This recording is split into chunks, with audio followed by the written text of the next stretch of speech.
ce pisé-là, qui est un pisé d'innovation, il est entre deux lames de métal qui sont huilées pour que ça adhère d'une certaine façon.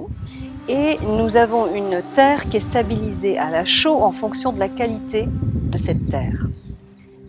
Ici, ce sont des terres argileuses, donc on rajoute de la chaux. On peut éventuellement rajouter d'autres ingrédients. Ici, la chaux suffit.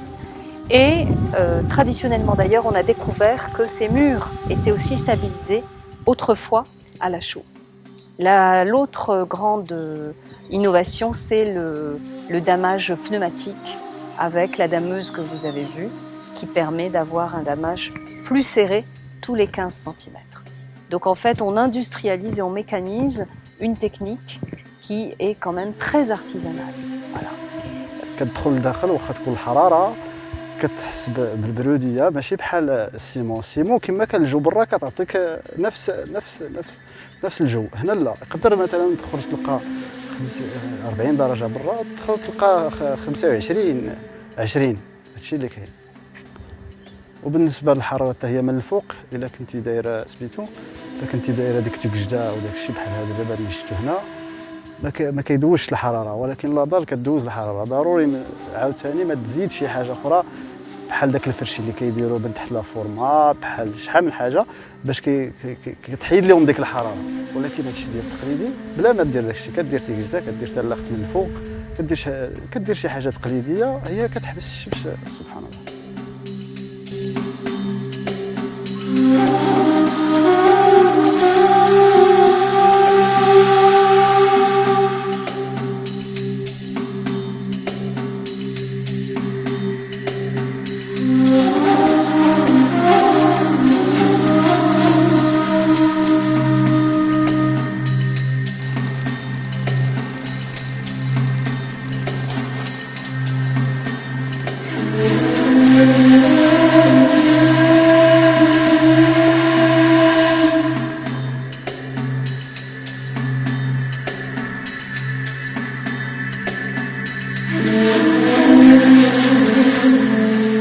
Le mode de construire est évident ici. On a découpé le rocher, on a prélevé la matière telle qu'elle, on en a fait les murs. Donc en fait, on dégage le sol, on le laisse tel quel sur cette ardoise absolument magnifique. On monte les murs, on recouvre et on a comme ça, d'emblée, une architecture légèrement surbaissée, qui est protégée, qui est fraîche, qui est dans une ligne comme ça de courant d'air et qui vient naturellement. La question de la durabilité est au cœur de tous ces process. On a aujourd'hui des architectures finalement construites vite, construites mal, construites avec des matériaux qui ont une durée de vie de 80 ans, le béton armé ça ne dure pas éternellement, face à des architectures qui ont affronté la durée. Pourquoi aller chercher des modes de construire qui n'ont pas fait leurs preuves,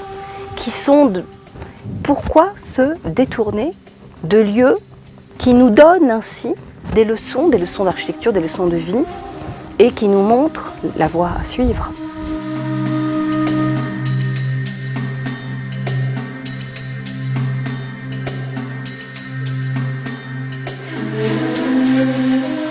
On voit tout ce qu'on peut faire.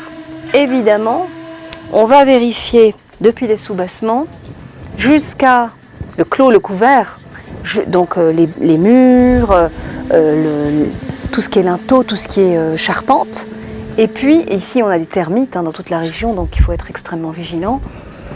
Donc il y a un certain nombre de protocoles qu'on met en place pour éviter qu'elles viennent, mais même avec ça c'est difficile. Et puis ensuite, quand on s'est assuré de tout ça, ce qui nécessite quand même pas mal de mise en œuvre, on est dans la mise hors d'eau du bâtiment. Et là, on fignole tout ce qui est terrasse, etc. Puis on fait cette étanchéité à la chaux, donc c'est mortier de chaux. Et nous, on s'assure de toute la jonction entre les terrasses et de toute la gestion des gouttières murales pour que l'eau n'aille surtout pas, ne stagne pas et qu'elle ne soit pas non plus perdue. Donc il y a tout un travail aussi de contrôle des pentes, etc. Mais en tout cas, cette mise hors d'eau du bâtiment clôt notre travail. à ce moment-là, on sait qu'on a fait gagner au bâtiment encore 10 ans, 20 ans peut-être.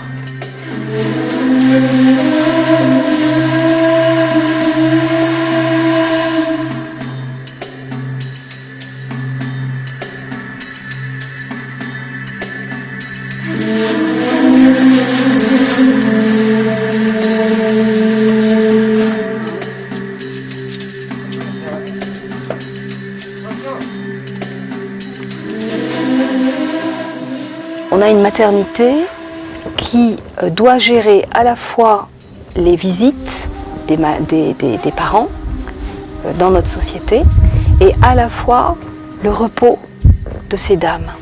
Donc il restait quelques arbres, en tout cas ils vont être mis en valeur, quelques arbres qui sont sur l'autre partie. Ici il va y avoir des plantations, donc l'ombre, la végétation, et en même temps on a fait ici cette petite galerie qui permet d'avoir un espace pour les femmes de bien-être, de silence. هذا الشيء ديال تقليدي مزيان فيه المواد تقليديه صالحه للبروديه شي حاجه قديم مزيان تيكون صالح سميتو على ماشي بحال هاد الكلمات ديالو ولا سميتو تيكون بتستريح فيه الانسان حيت فيه الماده التراب والحمد لله الشيء ديال العذره تنتمنوا الناس يديروا بحال الاستعمال والمشاريع يكونوا مستمرين في المريض.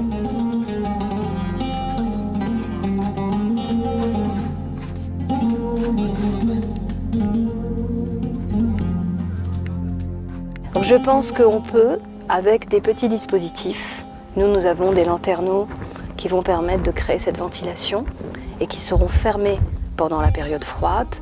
Nous avons les épaisseurs de murs, nous avons bien évidemment ces matériaux qui, eux, prennent la chaleur l'été et la renvoient l'hiver, donc ils sont thermiquement très très puissants avec cette inertie dont on a besoin pour ce type de bâtiment.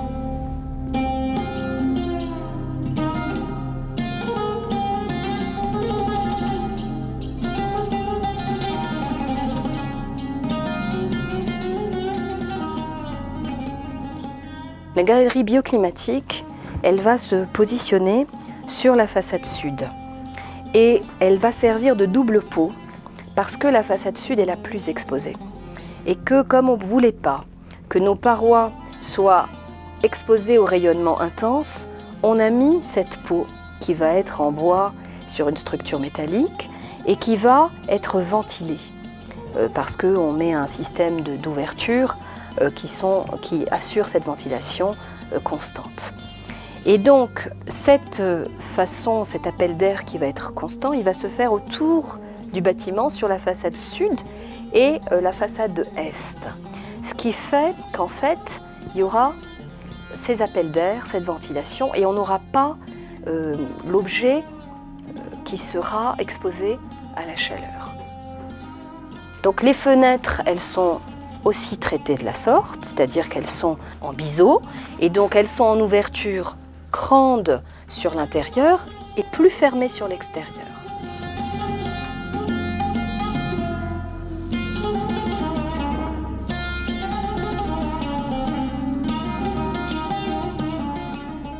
Il faut que notre bâtiment soit énergétiquement efficace, moyennant l'utilisation des matériaux de construction locaux.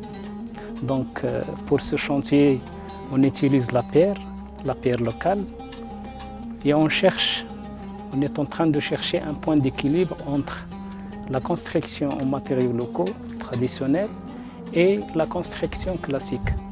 Les fondations sont en béton, mais la construction en élévation sera, comme vous le voyez d'ailleurs sur ce chantier, en utilisant la pierre.